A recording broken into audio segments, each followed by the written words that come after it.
The basic question is the one we started with. How did somebody with no academic pedigree, with no publisher that is going to be a standout, how did he? I'm not saying this, Brianna Joy Gray, who I did an interview with a few days ago, she was suggesting that I was being a bit of a snob or an elitist. I'm not being a snob or an elitist. I'm telling you how the world works. When you go to a friend in academia and you say, I published a book, okay? What's the first question that person asks? The first question. They do not ask, what's the content of the book? They don't ask, what's the title of the book? They don't ask anything except one question. You know what the one question is? Who published the book? I'm saying that's how the world works. Mm-hmm. So I'm asking, or the academic world works. So I ask the question, no great academic pedigree, no great publisher, close inspection of the book shows it's sheer gibberish. How did he end up? Andrew Mellon Professor of the Humanities, executive director of a center that's raking in tens of millions of dollars. How did that happen? And that, to me, which we're going to leave for another day, is the critical question.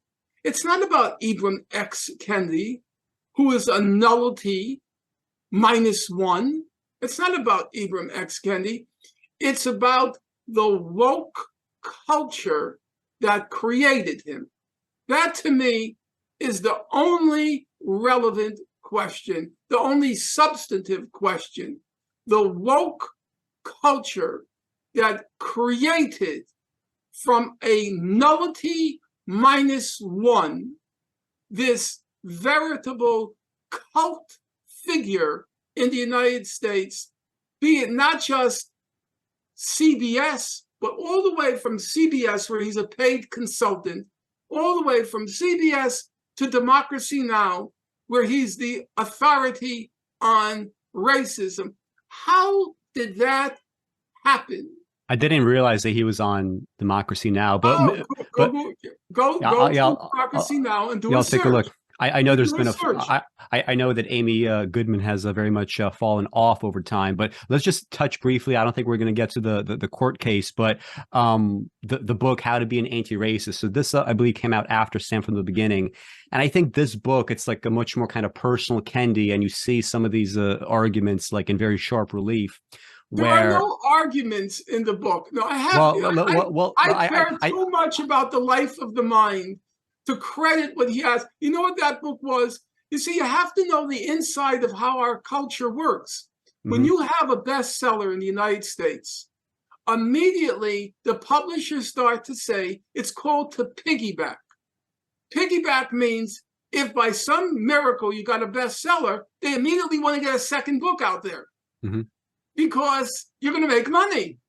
But I mean, to your point, to like assess, the specifics of what he's saying and why he's being allowed to say what he says, even though there's actually no substance to it. I think this book is even more glaring in many respects. Like, first of all, because there's no research. Well, it's not just no research. It's that it is so obviously self-contradictory and absurd, even if you're very sympathetic to his claims. So, like, for example, he starts the book essentially. He goes back and says, all right, so this is an update to the 2019 preface, because since the book has come out, there's been so many attacks on it. First of all, he does not deal with any of the specifics of the critiques. And B, the only reason why he has this kind of almost a half mea culpa introduction is to essentially say, look, this is my way of doing anti-racism. If you have any other way that you want to do it, even if you're on my side, we're going to reject that. It's either my way or the highway. It's very similar to Robin DiAngelo, right? There's a very kind of sharp authoritarian style. And to the point of like, well, how contradictory can you get before somebody notices? In my notes to you, there's this chapter that he has in the middle of the book where basically the ostensible reason for the existence of this chapter is to tell the world, look, we have all these stereotypes about Black neighborhoods in inner cities. And these stereotypes are wrong. It's not actually dangerous. Black males actually have a good time in these neighborhoods. The high schools that we go to are perfectly acceptable. And it's very weird because even if this is the ostensible claim of the chapter, it opens up with the story of this guy that he goes to high school with named Smurf. And Smurf is called Smurf because he's supposed to be so black that he's blue. And the chapter opens up with Smurf sticking a gun in Kendi's ribs. Smurf is going around robbing kids, beating kids up. And for his end, Kendi is basically looking around his high school and he's like, there are violent crews is in quotes, right? It's a direct quote that, quote, ran my high school. And he's talking about feeling very romantic about the possibility of joining a gang called the Zulu Nation. He sees their initiation ritual, and then he decides that, you know what, I don't want to be a part of this. So to me, it's very strange. Why would you have a chapter saying it's actually great to be a black male in a black neighborhood, and then every example that you list from your own life are things that many kids never deal with? And my answer is the only reason he did that, maybe he did know or didn't know that this was contradictory, but to my mind, he did this because he knows since he grew up in 1990s Jamaica, Queens, he's going to have experiences that are pretty different from a generic white person's experience. And it's going to impress them and give him street credibility. It doesn't impress me, however, because as you know, I went to a majority black high school. Every example that he cites, every story that he could give about his high school, guess what?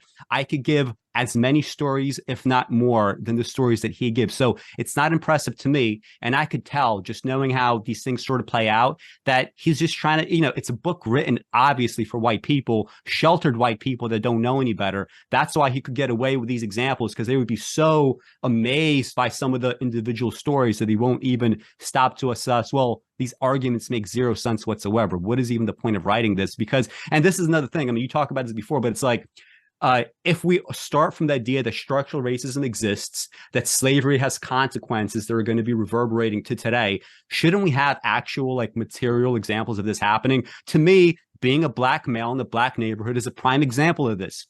If it's actually great to be a black male in a black neighborhood, what are we talking about racism for? If it's as good to be white as it is to be black, what are we talking about racism for? You know? Well, of course, I agree with that. I would just say that briefly, I would say, number one, the book was obviously rushed by a publisher who wanted to piggyback, or not a publisher who wanted to piggyback. Number two, there's no scholarship in the book. It's just posing and preening. And number three, like you say, every argument he makes in the book is contradicted somewhere else in the book. And that was one of the things I sat down and I tried to demonstrate, that there's no coherent argument here. There's no coherent definition of who is a racist and who isn't a racist.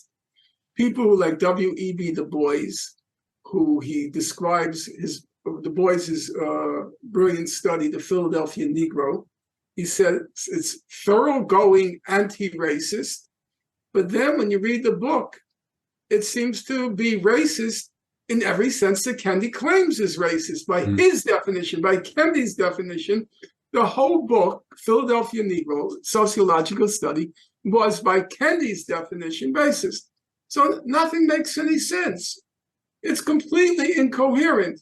And my guess is, because I have rich experience in this, I can say that most of these books are never read. I know that for a fact. The very first book, which I parsed and exposed as a fraud from time immemorial, it was impossible that that book was read because it was unreadable. It was unreadable. The alleged author was illiterate, even though it's almost certain that person didn't write the book. Then the second book I parsed and became a national issue, was Hitler's Willing Executioners by Daniel Jonah Goldhagen. It was unreadable. It was unreadable. Nobody read it. A lot of these books are social. They're cultural phenomena. They have nothing to do with intellectual or academic worth. And that's why we're going to have to leave it off here, and we can, explore it in the future show. That's why, as I said, the only interesting question is, what is the cultural or sociological or political context that makes these books and their alleged authors into phenomena. What is it? And I think there's an interesting point to be made here, that it was the woke culture that created this phenomenon ex nihilo, out of nothing, created this phenomena out of nothing called Ibram X Kendi. And in a future program, we can talk about what is the culture that produced him. But at this point, I have to talk to somebody at 10:30, so I should start getting started. Okay, and just to close things out, just very briefly, some of the like howlers that appear in How to Be an Anti-Racist. He says things, for instance, like, "Look, I grew up just not reading Shakespeare, and I didn't realize why I didn't want to read Shakespeare, and I couldn't read Shakespeare." Then he concludes, well, maybe it's because I actually didn't want to, and it wasn't useful. So he's valorizing things like, being almost illiterate. He very uncritically uses phrase like microaggressions. To me, the phrase is incoherent because a microaggression by definition cannot actually be an aggression, since an aggression is intentional. If you have some sort of racial slight or a bias in your mind, that's not an aggression. That's simply a subject of, well, you grew up segregated and you're going to have these kinds of thoughts. He says phrases like intelligence is as subjective as beauty. That's a direct quote. That's wrong because beauty is obviously not subjective. Attraction is subjective, but beauty is an objective, scientifically verifiable thing. I read your examples. You sent them to me. And again, you see, I think one has to separate out complex ideas from just, as I said, platitudes, pieties, and bromides. The whole question of whether beauty is objective or subjective, it's a very complicated question, especially since the development of the field of evolutionary biology, which is trying to establish that, in fact, there are some aspects of beauty, what they call, I don't know the field at all, but I've read here and there on it, things like a certain physical symmetry, which is construed as beauty because the physical symmetry is, from the point of view of evolutionary biology, was the result of the fact that people who are physically symmetrical were seen as being healthy and robust physically. And well, not seen, like there was a kind of instinct that human beings have for it, but over time, but not conscious. Asymmetrical people were weeded out, and the symmetrical people were weeded in, and then that became conflated with what's beautiful. Look, the issue is very simple.